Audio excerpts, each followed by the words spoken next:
Today, as you can see, is a solo show. So today I want to talk about something that everyone experiences, but all young professionals experience, but we don't always have the language for.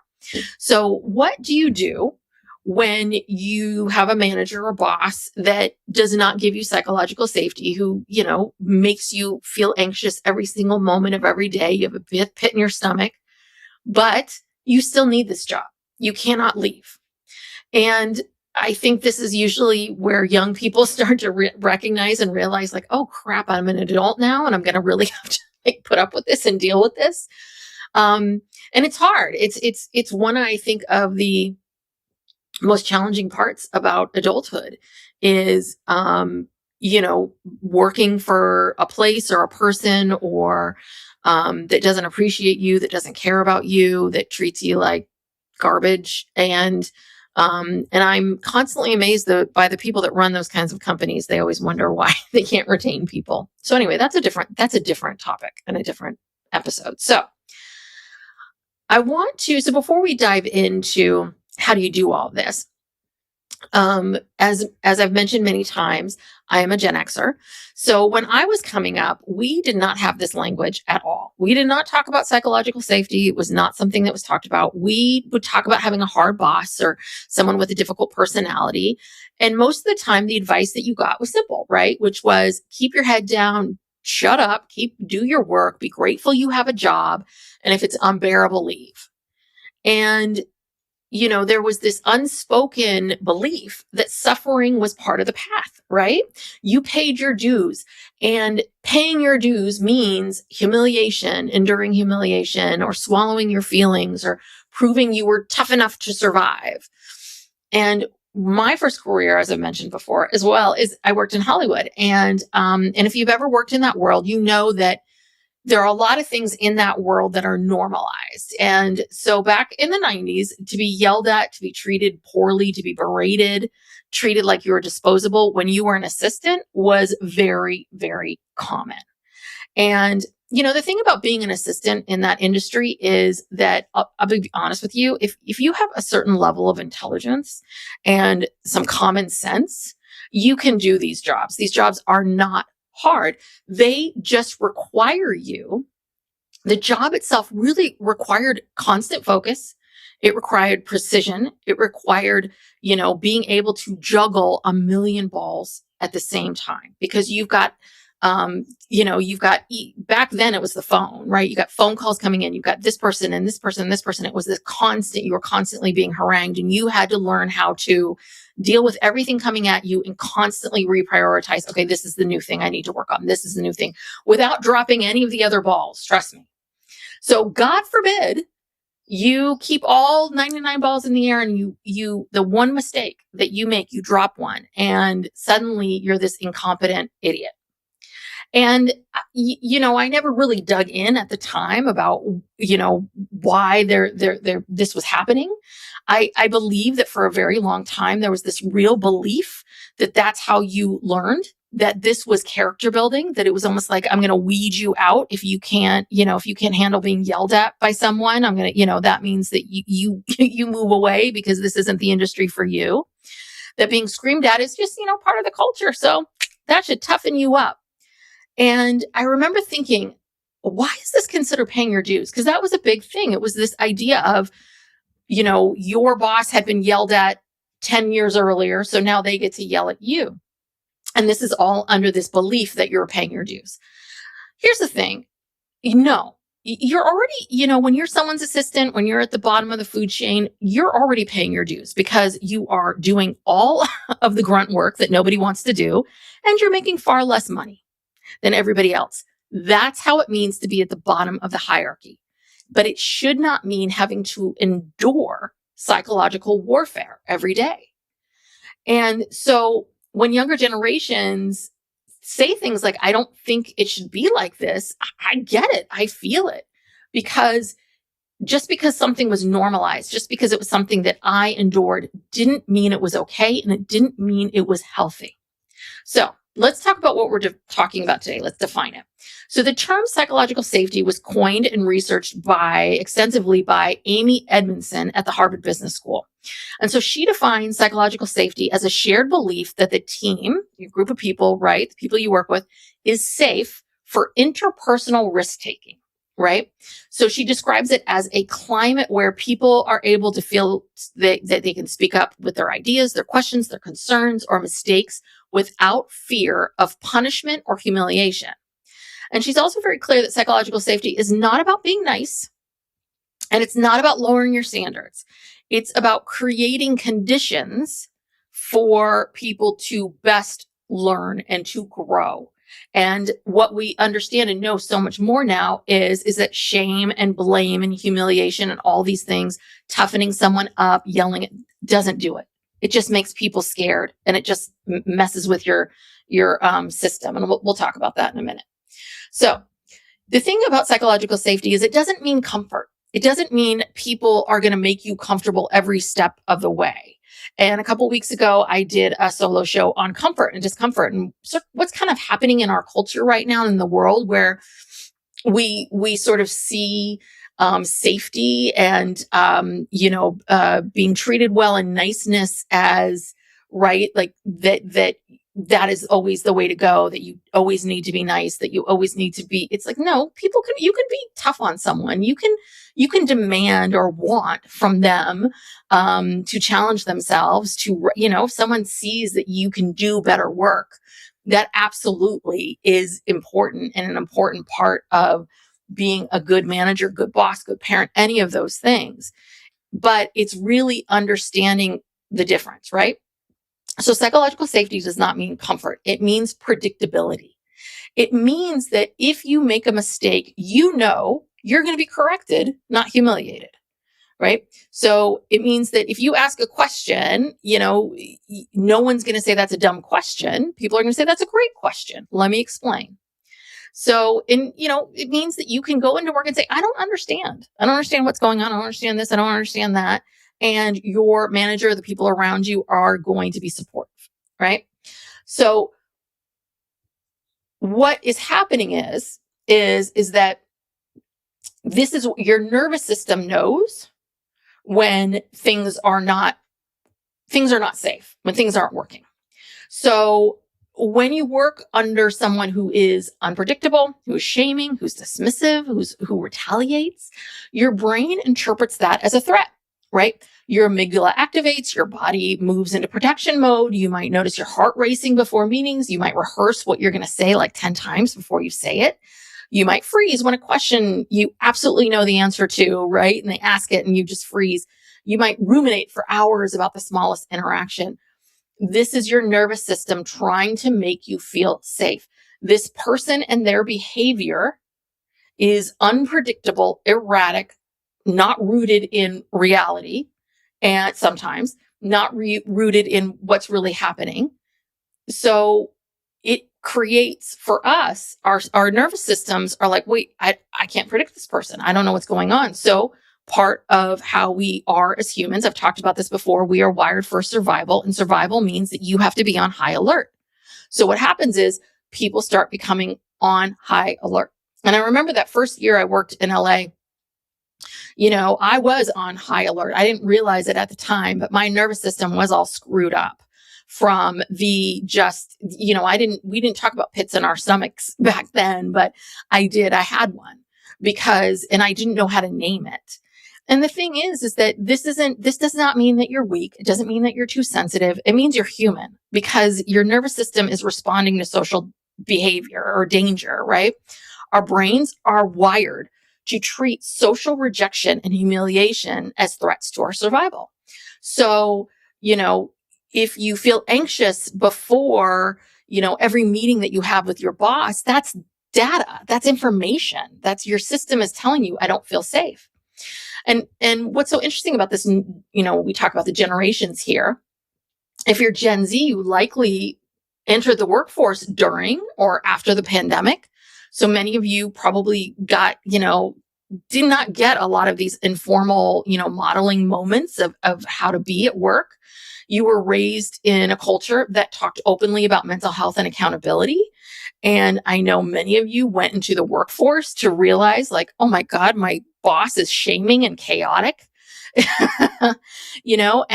And if you don't have an understanding of that, if you haven't worked in the workforce, if you don't know what the standard is, it's very easy to walk into that and be like, oh, okay, this is how it works. Like humiliation is part of this. Okay.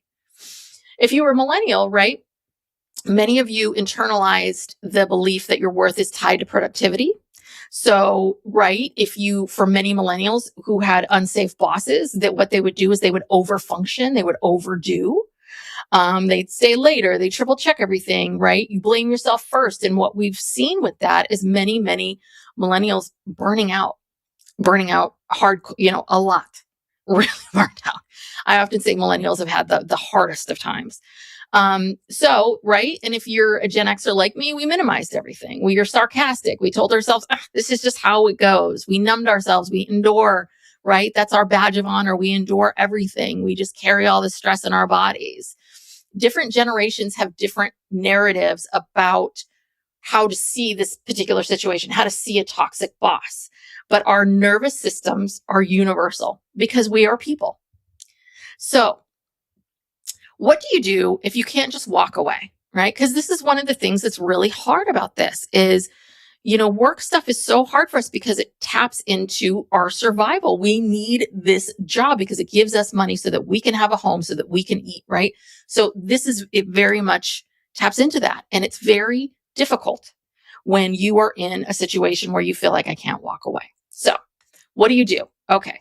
So we're going to start moving into a bit more strategy. How do you do this? Well, number one, I want you to think about containment, right? So number one is containment. Stop trying to fix your manager. This isn't your job, and you're not gonna, and you don't need to.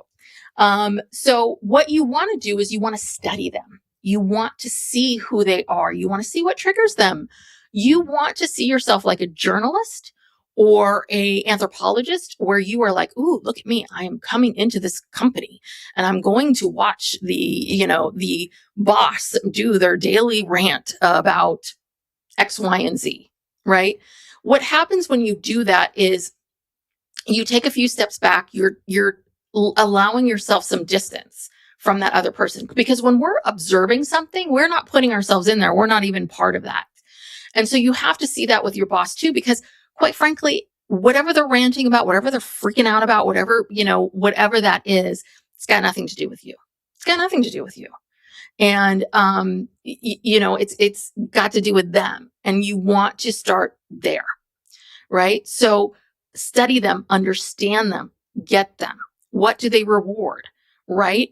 When, understanding their patterns so that you can, to the best of your ability, reduce their unpredictability, right? Because unpredictability is what fuels anxiety. And so what makes our nervous systems, right, go haywire when we don't know what's going to happen.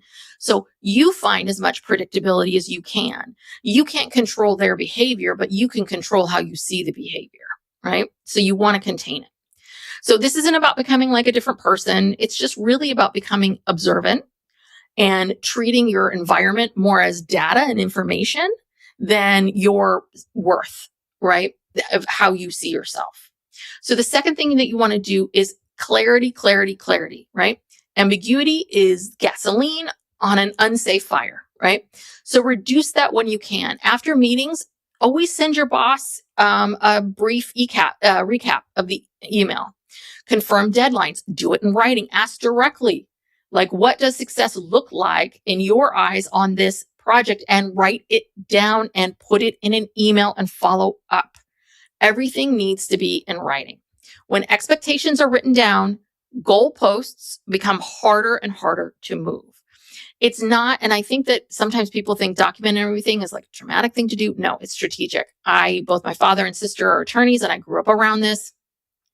And they absolutely will tell you every step of the way, write everything down, even if it's just your observations, because when you're able to say on Tuesday, December 22nd, so-and-so said this to me at 4:40 p.m. and then this happened, right? That holds a lot of weight versus, oh, okay, I think it was back in December, late December, and they said this and they said that, right?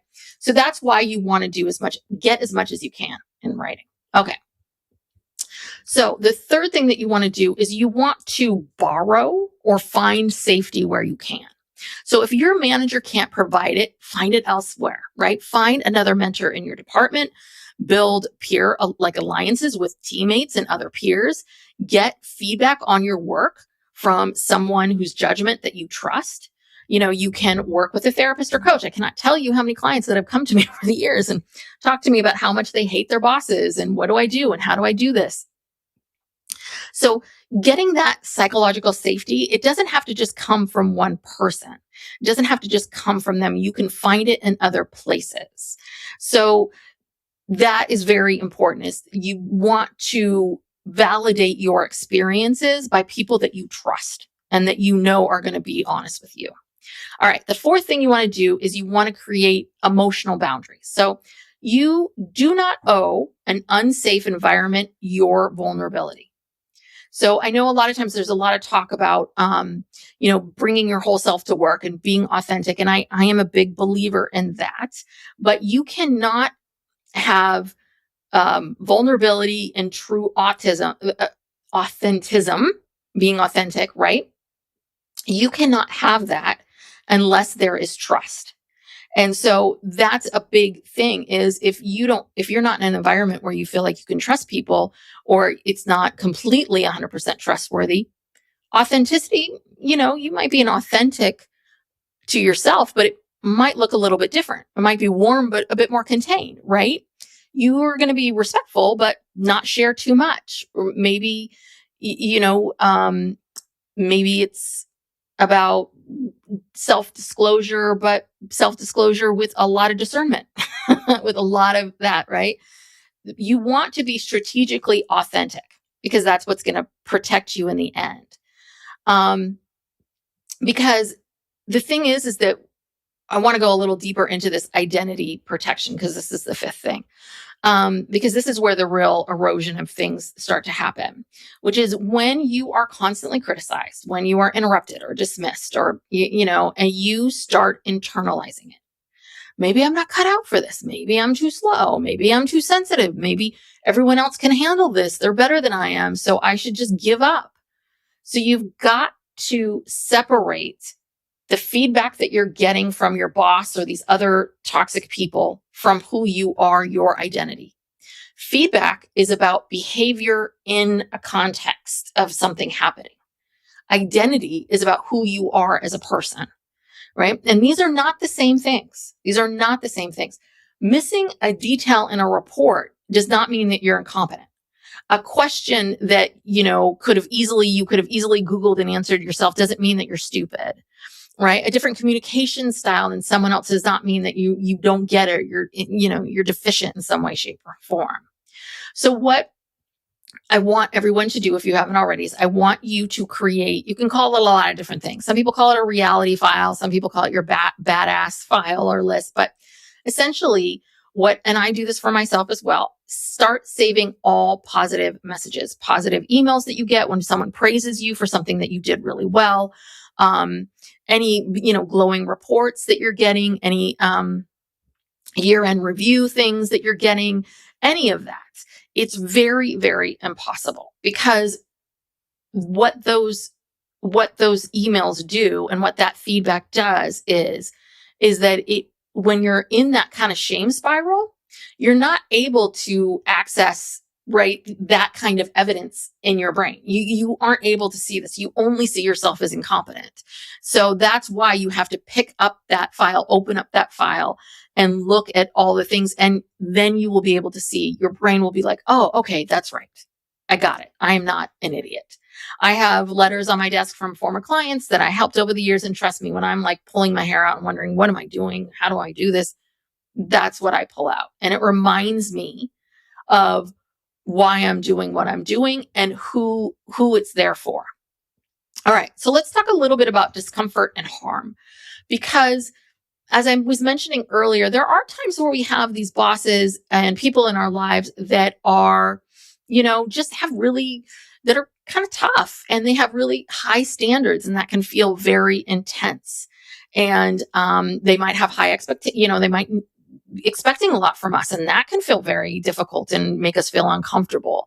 Maybe we're being watched, and, not watched because they want to make fun of you, but watched because they're seeing what you're doing because they want to promote you. And that also, sometimes we can think of that feels uncomfortable. So we start to think of that maybe as harm. And these are two different things. So Amy Edmondson, she emphasizes that psychological safety is not about lowering your performance bar. It's not about like giving up, and it's not about a boss being like, okay, don't worry about that deadline. And okay, no, you don't want to be treated like a child. It's really about creating an environment where you can meet this high bar without fear, where you can jump and try to aim for the highest place. And if you get it, great. And if you don't, great, you tried. That's what we're talking about. Right. So, but what happens, and I've seen this time and again, people start to shrink. Really toxic bosses like that, you start to shrink. You're feeling publicly humiliated. You're being retaliated against for speaking up. If these expectations are constantly shifting, it feels manipulative. It feels like you're, have to brace for everything all the time. And that is not healthy. That is not being challenged in a healthy way. That's chronic stress. So older generations were told, right, endurance equals strength. And there is some truth in that in terms of resilience, because resilience is important. But you need to have endurance with safety, because endurance without safety can turn into what some would call self-abandonment, right? Just because we survived something doesn't mean that it was the best thing to survive, or that we needed to survive it in the way in which we survived it. All right. So if this is you have three options, right? You can stay at the job and adapt strategically to the best of your ability, and, do all the things that we're talking about, and really, observe your boss way over here and recognize that you're not going to be here forever, but there's a reason why you're staying, right? You can escalate appropriately, right? If it feels safe, meaning like you can go and talk to someone in HR if it feels like something you can do, or talk to someone else about it, or you can intentionally leave. But what I see people doing time again is they hit these walls and they leave in panics, and then they leave for jobs that are just as bad or worse, or they leave for jobs that were like a lateral move, when really true, just to get away from the boss, when really truly they wanted to make a pivot, to another industry. It was like the boss was crappy, but there was other issues. When you are in that constant state of anxiety, you cannot make good decisions. So that's why it's really important for you to decide, okay, am I going to stay and adapt? Am I going to go talk to someone about this and see if there's any solution to it? Or am I going to be very intentional about my exit strategy? Right? Because please, you want to leave with clarity. You don't want to leave with you don't want to leave out of fear. So you can use this time if you realize like, oh, this isn't going to change, I'm not going to great. Start updating your resume, start strengthening your network, start gathering references, make a plan, right? When we take agency, that reduces our anxiety. When we start to create plans for ourselves, that reduces our anxiety, because we are creating the reality for ourselves versus our boss who, is everything so confusing all the time. You have no idea what they're talking to you about. So if you're in this right now, I want you to hear clearly, wanting psychological safety, it's not entitlement. It's not weakness. It's not being soft. It's asking to be treated with basic respect for the job that you're doing. And you can, this is a very important skill as you're managing up, learning how to protect your nervous system, learning how to, communicate by writing everything down. Like all of these things is challenging and difficult or uncomfortable they can feel, are important, right? So you can refuse the old narrative, the old way of thinking that suffering is the only way to grow. But in order to grow, there's always going to be some level of discomfort. So your manager's lack of awareness or regulation or, is not a reflection of you or your worth. All right. The anxiety that you feel in this environment is just information. It's not proof of anything at all. And that's how you manage a manager without losing yourself along the way. Thank you so much for tuning in. And remember, we're not just fixing the mess, we're learning how to live in it. Stay curious, be kind to yourself.